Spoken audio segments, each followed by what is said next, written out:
Our work today is around, these are our goals for the day. You'll be clearer, I hope, at the end of the day about what data is specific to AIZ and how data is used within the AIZ strategy. It won't be entirely new because of course you already work with data, and it's not a matter of throwing out everything you have and starting again, but it's a matter of there are some elements that are particular to the strategy, and then you can meld them with the work that you already do in your schools. We're going to be looking through three key elements of AIZ and how and why they align, and we're looking at a further understanding of the role of learning leaders and professional learning teams. I hate up here, I'd much rather it's too hard. And also looking at learning logs. So that's our agenda for the day. There'll be lots of times of interaction and getting information back from you on the floor and building on that as we go across the morning. The three key elements that we wanted to speak about today, as you can see they're in the pie, as I'll call it, are evidence-based monitoring, our teaching practice, and PLTs, or professional learning teams. Each of those is interrelated. They can't be separated, and to talk about one means you're informing and talking about the other. So in our discussion around data today, we'll also be working in the other elements of our teaching practice and PLTs and how they each fit together. In terms of evidence-based monitoring, our data collection and evidence, there are three main questions that we work through. What can this student do? What evidence is available to inform what we want this student to learn? And what evidence will we collect and use to inform when it's been achieved? Those three questions mean that if we come back to the first one, what can this student do? It is a formative and forward-looking model. Patrick Griffin will talk to you about that a lot. It's an acknowledgement of where the student is now and what do we need to do and where do we need to take them next. In that way, through AIZ meets the needs of all students because you may have a student who is travelling very, very well and who's progressing at a very good rate and showing development.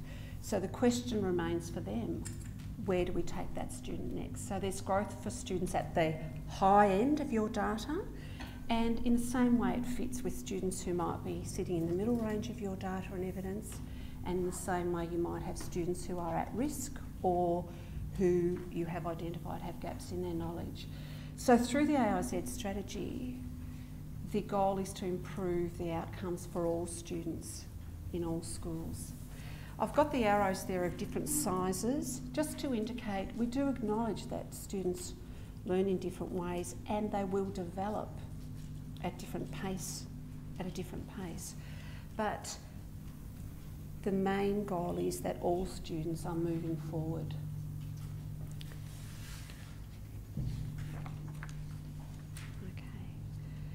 In AIZ, there is a range of assessment.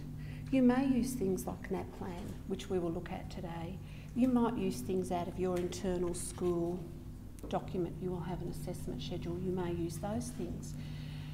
It is nothing different in the sense of we're looking at triangulating data and using a range of data to give us a full picture of a student's current development and where we need to take them.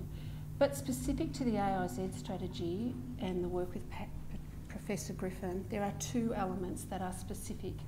First are the ALP tests that Lena just mentioned to you, and I'll give you a little bit of background about those. They're online tests that have been particularly developed by Melbourne Uni for this program. They operate a little bit like a progress test for those of you who have used that particular mode. Students complete them online. There's a range of tests and you select the test that you feel is the appropriate one for each student in your grade. And they work online and you get a thing called a rocket report or a continuum back. And the rocket report or continuum, actually I debated when to, I'll show you these in a little bit closer later. I should have put these on tables, but the report looks something like this. You can see those lines there, and you can see a range of these. This is descriptors of evidence of what students will do at each level, and you can see this student and this student and this student are at a similar level of comprehension. I'll give you a closer look at those at tables in a moment, but from that you will be able to say here's a group of students who are at a similar stage of development in their comprehension, and you begin to draw together a cohort to work with. And that's the rocket report and the continuum that comes out of the ALP tests. And they give us information around about every 6 months for our students from grade 3 through to grade 6, because they happen in about April and October. And so April, October each year, say for it's a grade 3 student, then the next April, and so forth. So you go through and you're getting that 6-monthly information to add to your diagnosis and your evidence base that you're building up. The other part of our data collection in AIZ is what can a student say, make, write and do.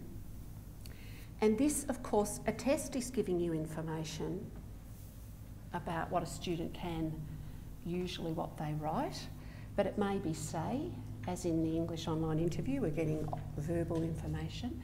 But what happens in particular with the AIZ is that the say, make, write and do links very directly to ongoing monitoring and ongoing evidence. That then links very directly to our teaching practice. And that has been quite a big shift for the Zone 1 schools. And I'll explain that further as we go along.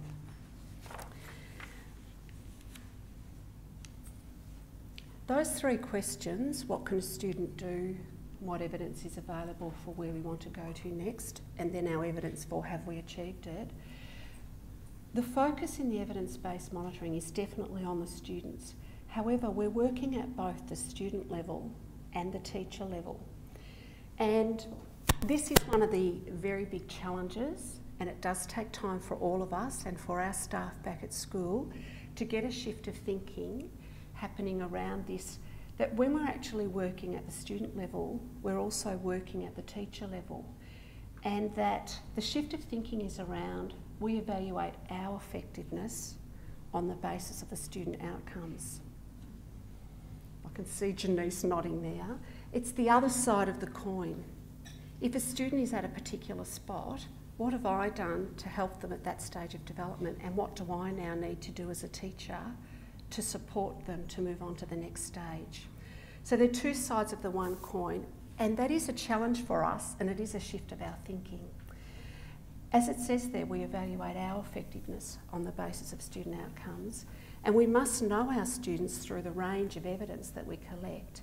But then the question for me is, do I know what the student needs to learn next in a deep way, not a general way, but in a deep way, and do I know how to teach it effectively?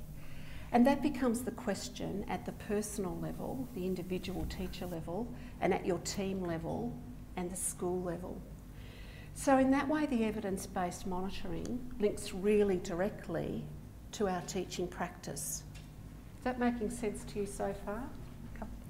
Please, I forgot to say at the start, you'll have time for discussion, and as I said, I want feedback from you, but if there's anything that I say that you're not clear about or you want to add to, please feel free.